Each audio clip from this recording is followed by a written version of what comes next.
That describes how we're going to take out 7 countries in 5 years, starting with Iraq and then Syria, Lebanon, Libya, Somalia, Sudan, and finishing off Iran. But we have to pass the bill so that you can find out what is in it. I have 2 words for you: predator drones. You will never see it coming. You think I'm joking? Those weapons of mass destruction got to be somewhere. Nope, no weapons over there. Maybe under here. We came, we saw, he died. Written by a nice reporter. Now the poor guy, you got to see this guy. Oh, I don't know what I said. Oh, I don't remember.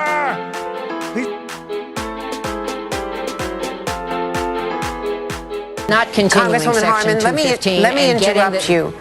Congresswoman, let me interrupt you just for a moment. We've got some breaking news out of Miami. Stand by, if you will. Right now in Miami, Justin Bieber has been arrested on a number of charges.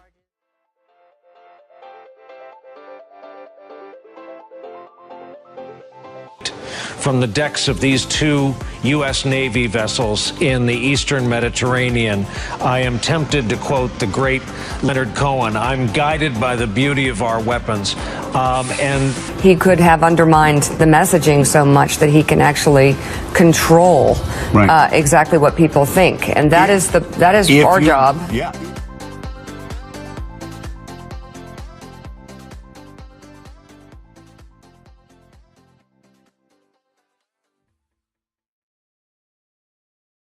But at the end, you could really see, she says, I don't know if you heard it, but she's commenting on how someone else can control the messaging, and then she says that that is our job. So she kind of revealing that how much media controls the messaging. And so that's why we created Citizen Truth. I think mainstream media, we had a quote from Malcolm X up there, but media really, the messages we receive are huge. And if, for example, if you had CNN talking about war tax resistance, we'd have a lot more awareness for our movement and what we're doing and so on. And so I think there's a lot of activism going on and a lot of people working together, but we're still kind of beholden to corporate media and mainstream media. And so we're trying to bypass that by creating a peer-to-peer news organization. Do you want to talk? Yeah, like whenever you look at, let's say when you go on Facebook, everybody only sees news and everything what they share from people that see the same viewpoint as them. Some people like to call that echo chamber. So they never really get like the full side of any story. They just see what they see from their point of view and what in their own little echo chamber. What we're doing here is we're trying to share everything from everywhere and make sure everybody knows all the facts and not try to just stick to just one side. We want everybody to know everything and question everything, which we all should be doing. Yeah, I think a lot of one thing we noticed that there's so much tribalism in this country. And if you watch that video, you can watch the video and you can just watch all the horrible clips of Obama, and then you're conservative and you hate Obama. And then if you're a liberal, you watch all the horrible clips of Trump or Bush, and then you just hate that guy. But I think we all actually have a lot more in common in terms of what we're all upset about, but we're kind of divided into these tribes. And so because we're pitted against each other, left versus right, Democrat versus Republican, you never actually get anywhere. We just stay fighting. So that's a big thing that we try to do, is we try to break down tribalism. We have staff writers, and then we also have the peer-to-peer news network, which we'll talk about. But the staff writers, we encourage conservative and liberal viewpoints, because you actually get, so this idea of truth, like it's really, no one's the single bearer of truth, right? We all have different perspectives and biases, and we need to hear all those different perspectives and biases. So we're trying to bring that all together on one site, rather than have conservatives go to Breitbart or Turning Point and liberals go to Mother Jones and, Huffington Post or whatever. We're trying to bring it all onto one site. So are you actually based in Los Angeles? Yeah, based in LA. This is where it all started. Yeah, we really got tired of, like, you turn on the news and it's Democrat versus this, Republican versus this. Yeah. And I'm pretty sure you guys are friends of all different backgrounds, and you probably also have ideas or opinions or beliefs that don't necessarily fall into one category or another. Not every single belief I have is a liberal or progressive or conservative belief. And when you also look at the news organizations like CNN or Fox or anything, you could see that they have 2 opposing views. When you look at something like, let's say, going to war in Iraq. You notice every single one of them, they all agree with each other. They all agree. They always agree with each other, and that's the only thing that they agree on, which is the thing that they should be against. Right. But yeah. So it's like this idea that they really control the narrative of our lives. If they don't talk about war tax resistance, if they don't talk about Black Lives Matters, if they're not questioning why we're sending off bombs to Syria, we don't get awareness. You don't get that conversation going. So we're trying to encourage, including breaking down tribalism, we're trying to encourage questioning a lot more, really like deeply questioning why we're doing things, not just accepting that we have to go to foreign countries and save everybody with our missiles and our bombs and so on. So that's the second main thing we're doing. And you're big against, obviously, we do say we're anti-war, so we stand against war. That's one thing we do. Yeah, any war of aggression, anything, like throughout history, I don't see any reason to why the U.S. has gone to war in any country at this time. Like currently, right now, the U.S. is invading Syria, and they're not in the mainstream media. They're not really talking about or even providing evidence about the reasons why they're going there. Trump, they just sent out a bunch of missiles and just bombed the place because of a supposed gas attack, but they didn't do an investigation or anything. They were just quick to go right away. And that's what we talk about a lot in our most recent articles and videos that we've done in the past. We try to tell people over and over again that exactly, just question more. So we encourage this end of this tribalism and this groupthink and this division and so on. We encourage questioning a lot. We stand against war, and then the other thing, which I'm really excited about, is this idea of a peer-to-peer news network, so that you can get your news. Because if you think about it, news is something that happens somewhere, and then we have to receive it. And right now, we mostly receive it through a news agency. But we all have phones. We can all get on the internet. We can record video. We can write articles, and we can submit news directly to each other. And so we actually take front-end news submissions. You can go on our website. You create a little profile. We encourage you to put a bio, a picture, social media links, and then your news, the article you write, you can do a video. We have an art section if someone wants to submit some art, but it gets saved to the back end of our website, and then we review it. And people get really freaked out, like, oh my God, anybody can write news. Well, it doesn't publish right away. So I have had a couple of articles where I had to question. One guy wrote an article and it seemed like he was just trying to get a link to his site. So I emailed him and there was no response, so I don't publish it. There's another, you might get someone who wants to rant and rave, but it's kind of incoherent and not well, you don't publish it. But then we also it's really fascinating to see the articles that come in. We've had one guy who is a war veteran, and so he writes about PTSD and veterans issues. We had one woman who is a Fulbright scholar, and she wrote about her time in Ghana and her experience talking to the women in Ghana about the idea of child marriage and what they really thought about it and how it kind of differs from the Western notion. And so it gets saved to our back end. So there's kind of two types of news that comes in. It's your personal experience. And so we're trying to encourage you share your personal experience, and then that can publishes right on our website. But then there's also people that do really deep analysis. And there's people that are really passionate about war in Syria. And we have these articles that come in, and nowadays anybody can really be a journalist because there's so much information online. And these people, they don't have the backing of a New York Times or CNN. So they put in a tremendous amount of effort in research and linking and sourcing. Sorry to cut you off. Yeah, sorry, go ahead. But we were having the same conversation in the car about, what makes a journalist a journalist. We took a bunch of these classes online and everything to learn how to do proper investigations and research. And then I was asking her in the car, I was like, somebody like Brian Williams, for example, he's been time and time caught lying on the air all the time. And then I just thought about it. What's the difference between me and then him? Like I make sure everything's correct before I present anything. And, he lies all the time, but people believe him more just because he's wearing a suit and he looks nice. Yeah. He's a good storyteller. Exactly. He's a really good storyteller. Yeah, because he's saying it doesn't mean it's true. He's paid to sit in front of a TV and tell us a story. Someone else behind the scenes probably writes a story. And as I'm sure you'll have seen in that Sinclair tape, a lot of times they'll repeat the same story over and over again. And so because we also get people that get worried about fake news, and there is fake news out there, but it's, for the most part, it's pretty easy to spot. You know, I can see if someone writes an article and they put a bunch of stats and they don't link and they don't support it and so on. And then I'm going to keep going. So a lot of, there's actually a White House press release that they released about the first, I can't remember, I think it was the most recent Syria attack, but they did the same one when it happened a year ago. And they cite open source information as their reason for launching missile strikes. Open source information is just public information like video, YouTube, social media. So they're talking about, they basically go on the internet and just look for something and just say, you know, this is our open source information. Yeah. Basically anything that any one of us could do. And they cite these open source information all the time. We all have access to that same information. I mean, there's an incredible amount of people doing stuff. There's sites that are devoted to how do you submit a Freedom of Information Act. There are people on Twitter that are flight trackers that track flights to see where it goes and what does that mean.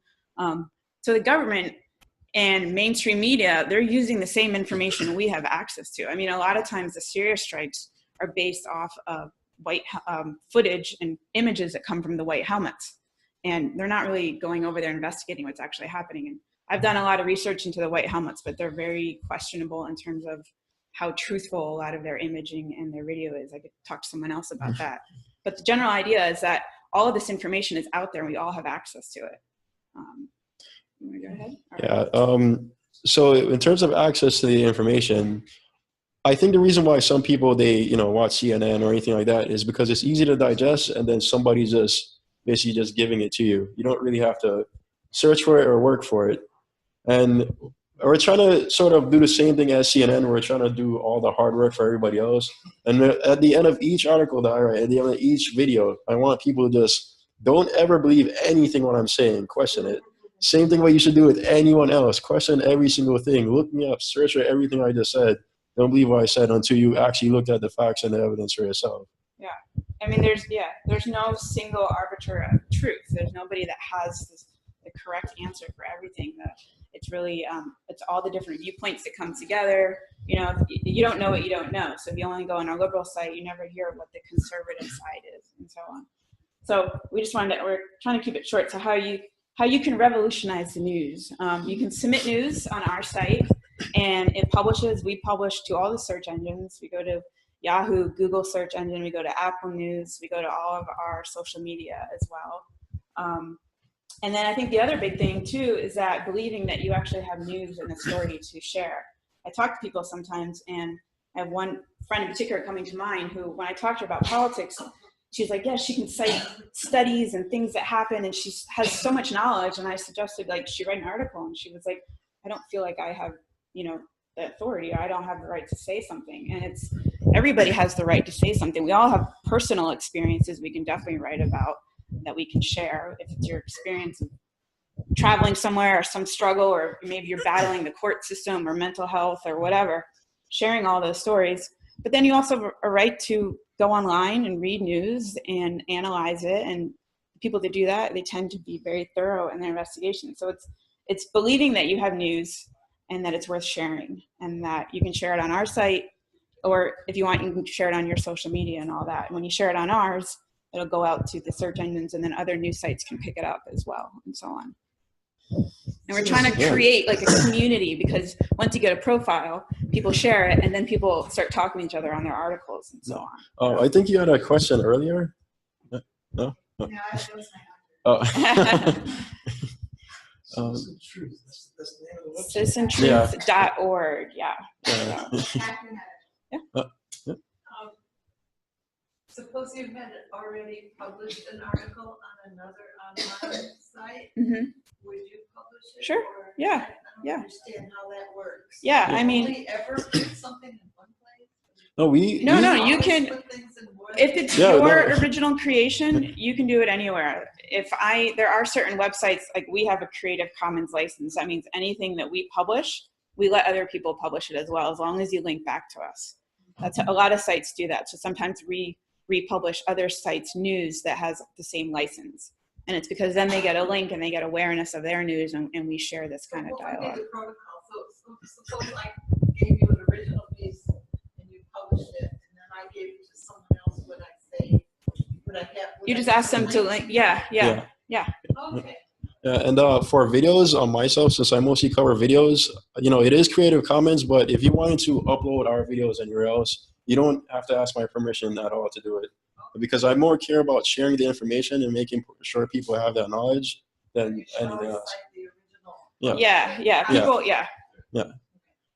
So if we have our own blog or something, or our own YouTube channel, We should share it. Yeah. Yeah. but I would just continue to upload stuff to that, Yeah. and I would share it. Yeah, that's Yeah. fine. Yeah, we have some people doing that already, and we're fine because it's about trying to create that community dialogue and just get all of our activism out there rather than kind of You see something to hub, so hope. I mean, in a dream world, it's like a global thing, and you can go on and check We're trying to take Nigeria, down and somebody in Facebook. Nigeria is submitting their news, and you can read about it. You know, Basically, we're trying to take down Facebook. and we want to just encourage this dialogue, this peer-to-peer dialogue. I saw two hands.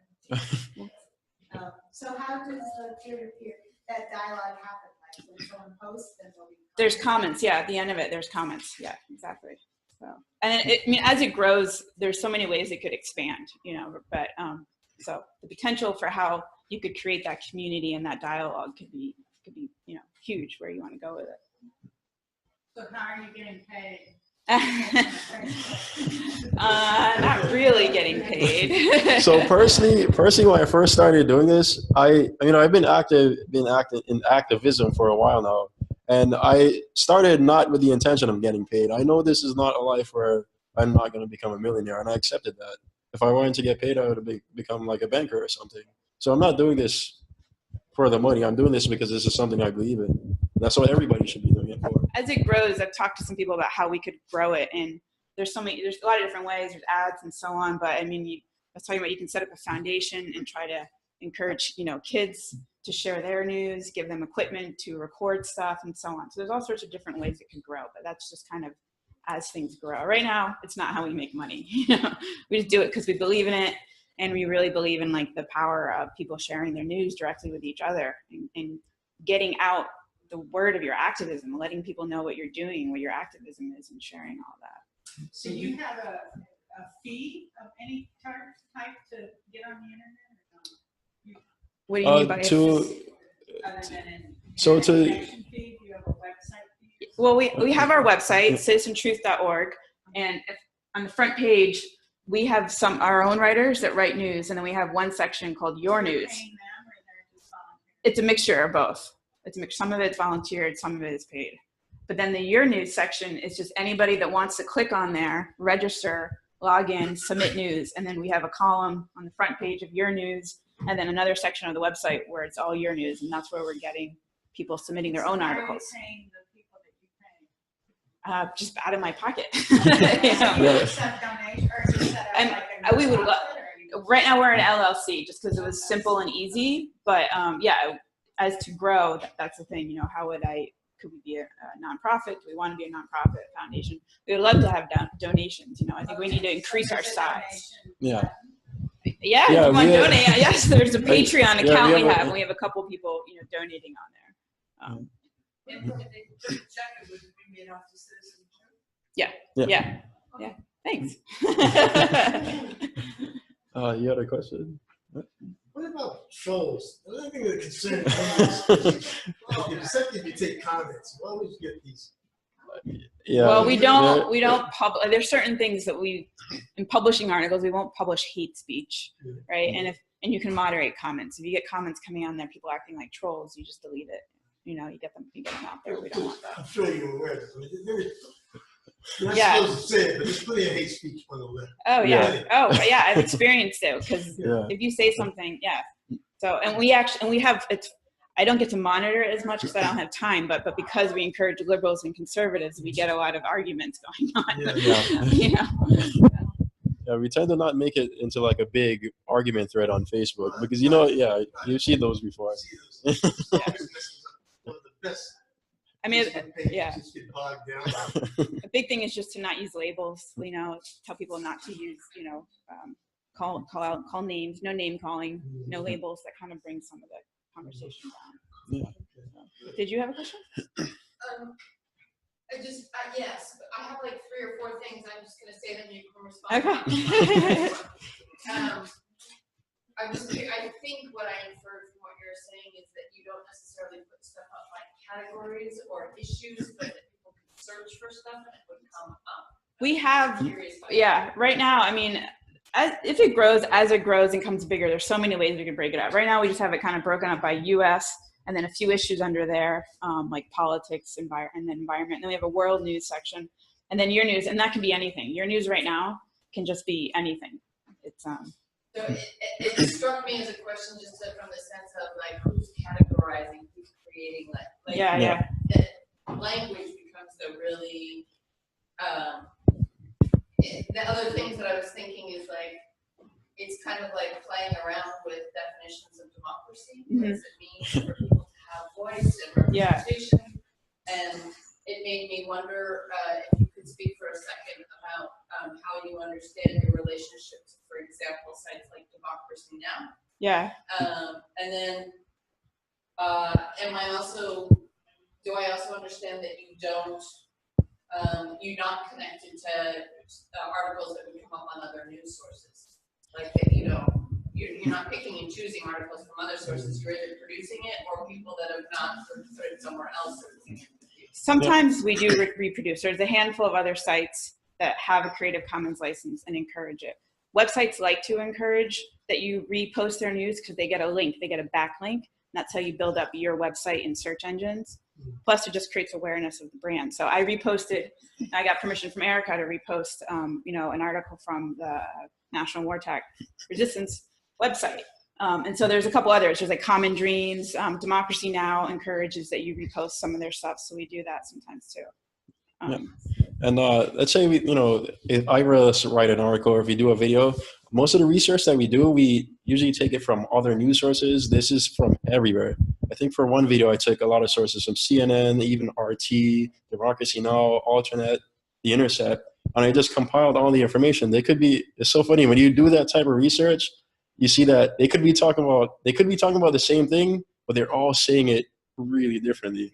And I just try to compile everything all together to make sure it makes sense and make sure everything is the truth and all the facts are presented instead of a lot of noise. So what you're saying with democracy, that's a big part of this was we wanted to give people a platform to talk. And so that's what this is we're trying to be is that platform for people to, if you have something to say, you can come and say, and it'll publish. And we've had some articles that get, we've only really been for the first year, it was just the two of us creating videos. Maybe some of you have seen them, but we didn't really know what we were doing. We were just creating videos and we were fed up with everything. And then finally around December, we kind of started to mold it into more of what it is now. So we've been doing it for maybe as it is now, like whatever, 5 months or so. But we had articles that get 20,000 hits on Apple News. I had one the other day, someone wrote an article about, I think it was maybe about DACA, and it got like another 8,000 hits on Apple News and so on. And so as that grows, it'd be great. You write an article and then it goes out to all these platforms. So, and I love Democracy Now! I think it's kind of trying to be like that, like, bring awareness to what people are doing. I don't know if Erica wants to talk tonight. You want to come and talk about it? Y'all are. Does anybody else have any questions? Any questions? Oh, we also, if anyone wants to do video or photos, we'll take some still shots. We were talking about war tax resistance and how we think a big part of it needs to be to increase the awareness. And anybody who's willing to stand out, and say, you can just use your first name. I refuse to pay war taxes. Say who you are, why you're a war tax resistor, and if you want to add in anything else about what you're doing, if you're doing some activism. We're trying to shoot some 2-minute videos and maybe take some still shots that you guys can use and then we can use too and share. Is there a way of creating webinar space and like Zoom? Is there alternatives to that, or a way to make a cheaper, larger Zoom sort of networking where you get conversation and chat and moderated conversations? I think there could be. I think I don't know that much about webinars and Zoom right now, so I can't tell you that much. But I think it would be great to have a space where we can have dialogue and debate and conversation and via webinars and so on, things like that. Yeah. It does seem kind of amazing. You've only for 5 months, and then how long before that when you were doing your video? We were doing about a year. We were shooting videos, and we just, I don't know, we just were really sick of everything we were hearing. So, you know. I mean, our like backstories. I mean, I probably started a little bit earlier than she did because I did the Occupy Wall Street movement back when I was a freshman in college, and protesting against the Iraq War and drone bombings in Yemen and Pakistan. I've been doing it for a while, and then when she met me, I started talking about all this stuff, and, and that's when it kind of just snowballed. He's been a little bit more into the alternative, and he got me kind of into it. I studied political economy in college, and then I did a little bit of politics, and then I was just like, whatever, and I kind of went in my own way. But I've had a couple businesses, and I really like to look at systems and see what's wrong and how you can fix it. And I think one of the big problems is that all of our activism and all of our news that we're creating is not being shared. And part of the broken system is that corporate news, if they never talk about all what we're doing, nobody's going to know about it. And it's really hard to increase awareness. And so I like to think of it as like trying to take back control of the news and take back control of the narrative. Actually, I think Democracy Now! Used to be better at that than they are now. But yeah. So it's good to have you coming. But I actually just wanted to follow up with, so did you figure all this out yourselves and setting up the website, all the technical stuff? Like I've never learned how to video edit it before, and somehow within a year I know how to do it now. I never used a camera in my life, and I do it now. I hired a guy, so we use some freelance writers. There's some freelance sites. And I have one woman who used to work at NASA for 20 years, a rocket scientist, and she writes 2 articles for us a week. And I was like, I can't pay you a lot, I can pay you some, but there are a lot of people that maybe they can't write, an article every day for a small amount, but they'll write 1 or 2. And so we have a lot of writers contributing, plus the, the people submitting the front end news. But for the website, I had built up previous websites. I've had a couple other businesses, and this was a guy I hired in Bangladesh. His name is Sunny. Sometimes I'm on my phone, in Skype, and I'm talking to him in Bangladesh, and I'm walking around LA, this is crazy. I can talk to him in Bangladesh about. But there is a lot of technical things. Like right now, we have to really improve our site speed. If your site takes longer than 4 seconds to load, you lose 40% of your traffic. So we're trying to. So that's a big thing. Another guy's trying to strip the site down to improve the speed right now. That's been a big issue. Yeah. yeah. Los Angeles has so much material. Yeah, and everybody does, Between these filthy rich people in the hills and these very poor people down on the ground. It's just, you just got to be blind not to see it. Yeah. Rarely gets talked about. I mean, there's content everywhere. We all have stories and experiences and so on. Is that Kathy, right? Am I right? Anne, sorry, Anne. I was curious, so you're posting on Google and Apple News and Yahoo News, and I was wondering if there's other sites, other sort of browsers that we could use that aren't so corporate, Rise Up Lists, or we use that because we don't want to use. I don't know. Maybe. I mean, I'd like to learn more about it. Yeah. It's just about trying to get it out, as much as possible. Oh, yeah. Yeah.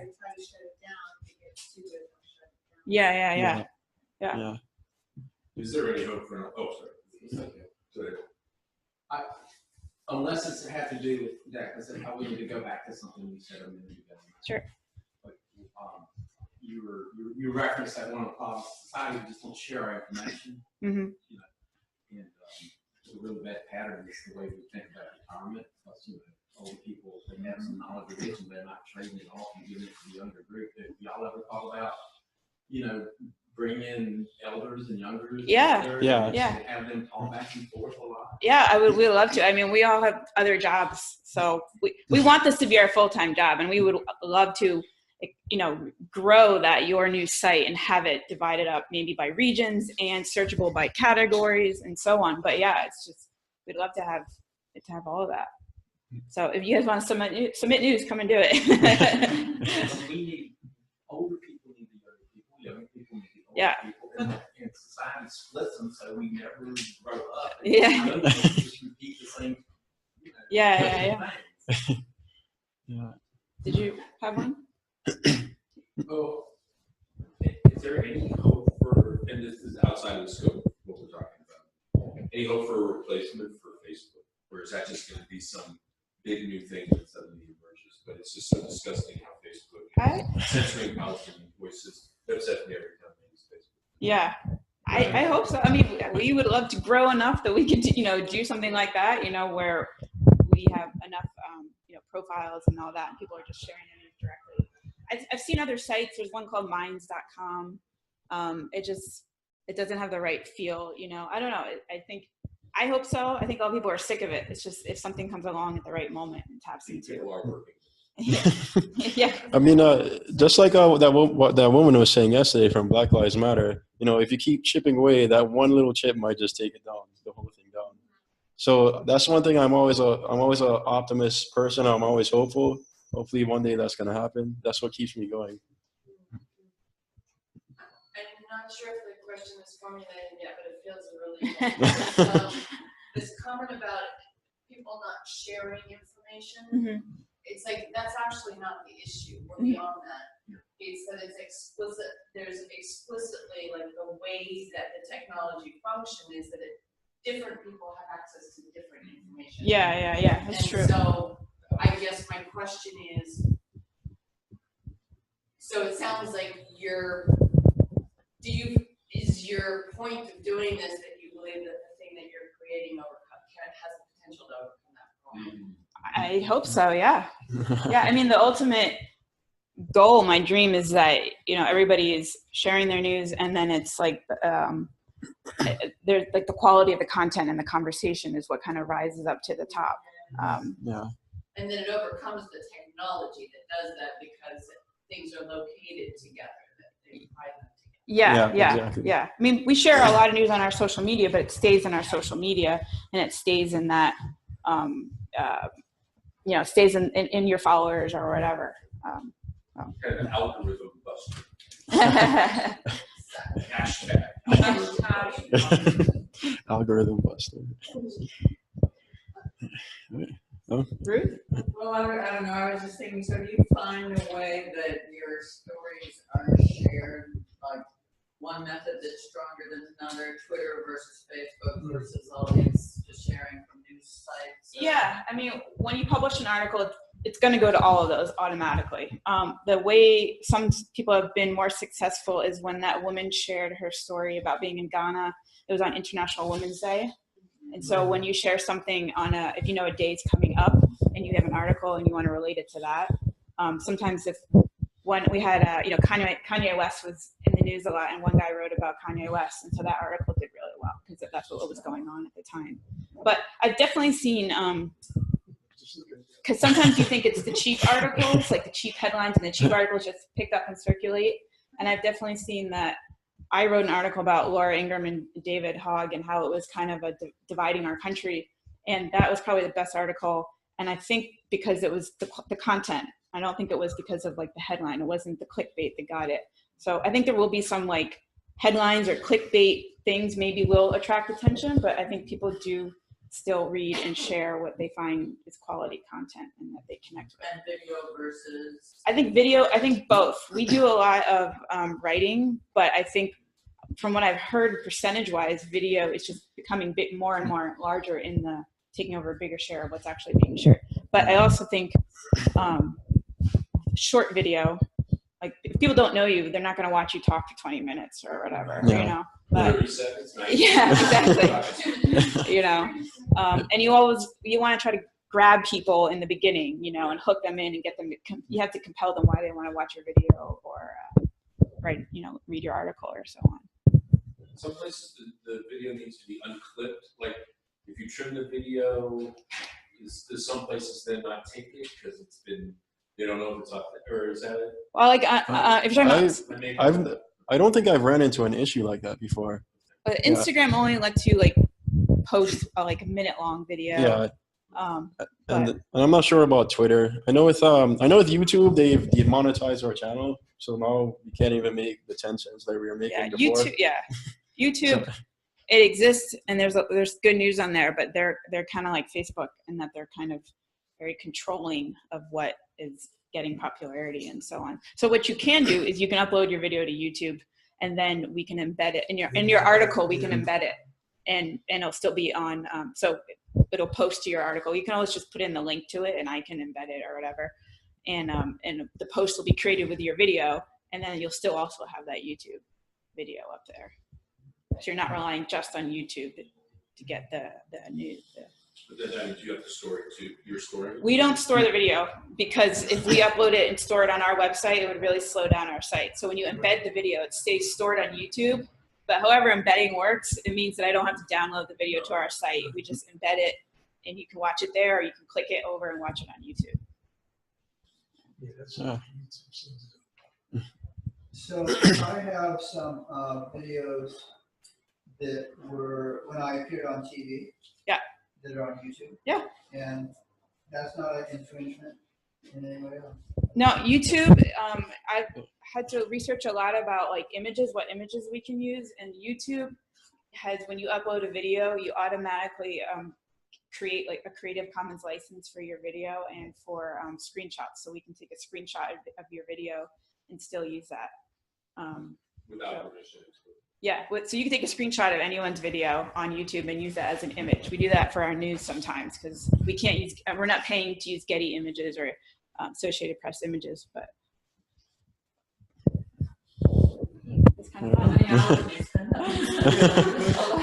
I mean, I'm really excited and passionate about it. I teach boxing to people with Parkinson's disease. And I have a full-time He job. has a full-time job.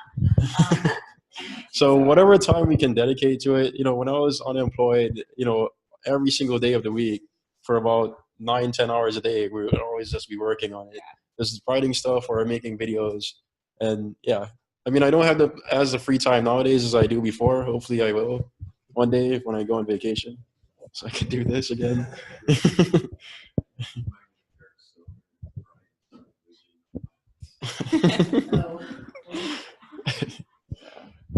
Remind me of a couple friends when they started waging nonviolence. Yeah, we just really, you know, I want to just take control back of the narrative, you know, and talk to each other and share our stories so we can create awareness. That's what we're doing. Say the truth. You're building an infrastructure for it. It's an institution. Yeah, I'm hopeful that it, you know, it could really grow, and it's a democratic platform for sharing and exchanging your own personal stories, and maybe also if you want to do news commentary and analysis and so on. Because I mean, it's ridiculous. There's a White House press release saying they bombed Syria because they saw some video and image from the white helmets on Twitter. I mean, you know, I would talk to you about the white helmets, but they're definitely a very skeptical organization in terms of how, you know, the content they put out, and we go ahead and bomb them. So yeah. You know, people that are doing the news analysis on a lot of these independent sites, they really do really in-depth work because they're passionate about it, and they know that they're going to be criticized and looked at with a microscope because they're not publishing on New York Times or CNN or whatever. Yeah, and we get called as Russian agents all the time, Yeah, on like a daily basis. I was like, I don't even speak Russian. Yeah, fake news, I mean, it's a problem, but it's also just kind of a stifle of free speech, you know. Huh? No, I was saying, you know, we get called Russian agents on a daily basis because we're questioning the narrative.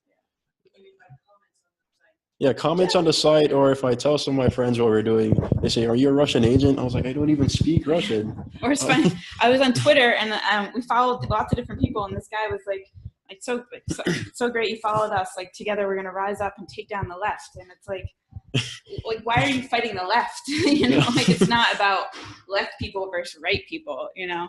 And so we're trying to break that down. Yeah, exactly. Yeah. It's so hard to resist it. I mean, I noticed you use the expression "the narrative." The narrative is a phrase everybody uses now. Yeah. It's like, I'm old enough to remember what people didn't say. And like that, and the discussion last night, we talked about this afterwards when we were home. The young woman from Code Pink kept making these references to toxic masculinity. And somebody said, "What exactly does that mean?" I said, "I don't know. I think it's like a synonym for, you know, machismo or something. It's just what, but she said it over and over again. You know, we have to do something about this toxic masculinity. Yeah. And it's not, for all I know, it's her criticism. That's not, I'm not criticizing the point that she was making the point about how our movements tend to be dominated by the same sort of people. We tend to dominate the society. I get that. Yeah. But you don't really have to use that phrase. But you hear these kinds of things, and so there's this idea that you really you're supposed to know these phrases. Yeah. Yeah, I get it. Yeah. Sorry, I don't know how much time we have left, but are you also going to do a piece? Well, Yeah, she's next. I knew they were going to be a big draw. I'm happy to speak for a few minutes. So we'll throw her on. Do you have one last question? Just want the economy of the United States. What percentage is like how much of our money do we spend on war? Not spending, but income, like selling bombs and stuff. Yeah. Because Trump now just wants to pass a bill or something where we can sell bombs internationally. We sell lots of military. We sell all the time. Internationally, we're responsible for 65% of the arms trade with those arms. But so our actual economy, selling weapons compared to selling other Or goods. giving them away, that's a little more complicated. Mhm. That's easy to name on that, but we have to do something. Well, that's the reason why we have wars. Yeah. Yeah, Erica, you were going to talk about it. Thank you.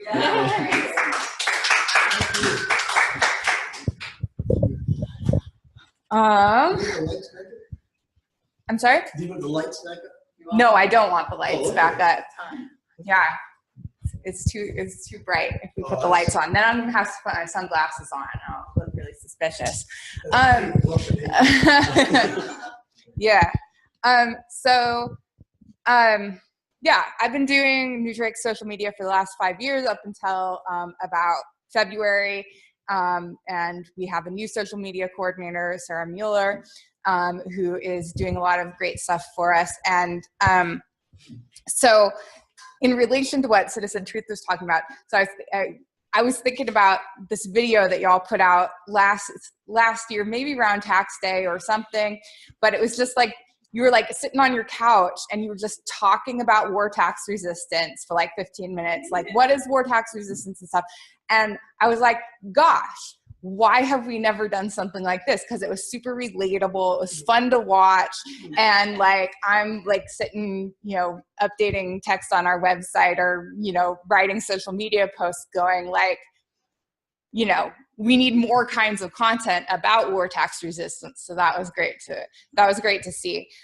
So Nutrit has like tried a lot of different like types of media over the years. We have our newsletter, we have our website. I don't even know, like, when did we start having a website for Nutrit? Does anybody know? It's like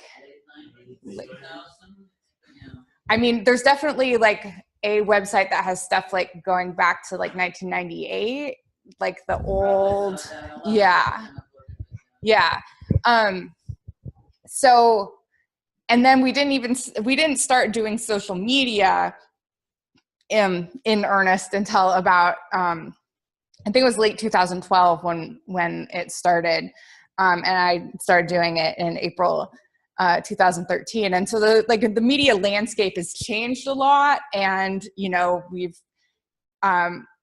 we've seen how like visual, images and sounds and are like so important to catching people's attention on media now. And that's something that our new coordinator, social media coordinator, is really focusing on. Sarah's got us on Instagram, doing more images and stuff, like trying to like tell a story about like both like the types of the kind of people that war tax resistors are, and we're many kinds of people, but also just like catching people's attention through imagery is really important. We've tended to be an organization, and of necessity and, for good reasons, that's like textually focused. Like there's a lot of information that people have to know. There's a lot of things that they, that need to be spelled out, and things that we have to give a lot of information about.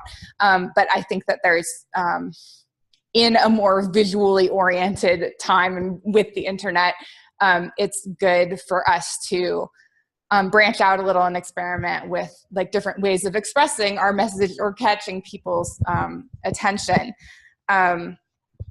So yeah, we've had many different things. We have death and taxes. We have our photos, or like our tax day photos that we have up on the website are always like awesome, eye-catching. Like people love that sort of thing. I love that sort of thing. There was a mention at some point of Facebook censoring news posts, and that's one of the things that I think makes things harder right now in regards to Facebook.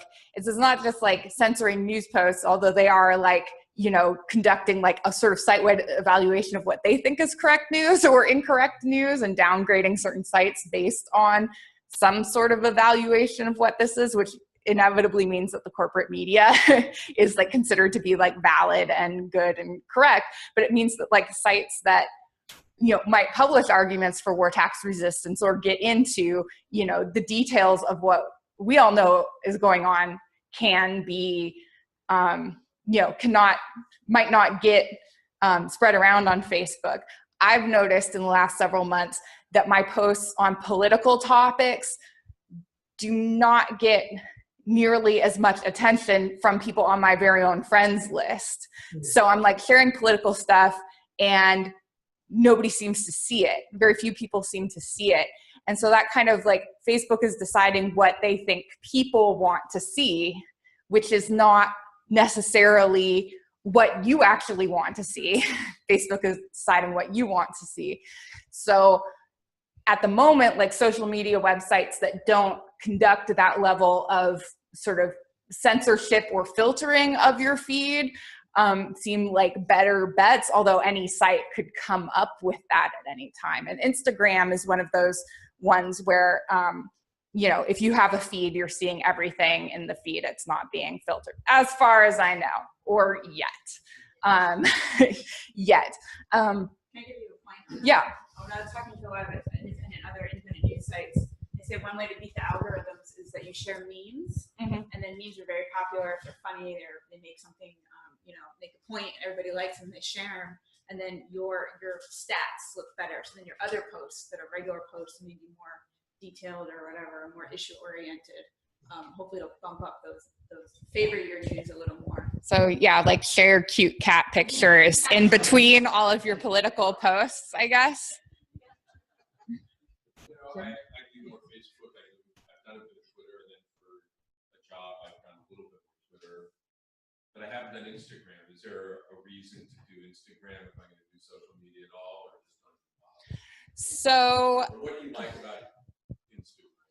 So Sarah, our new social media person, really likes Instagram because it is widely used by people under the age of 30. And as an organization, so both because,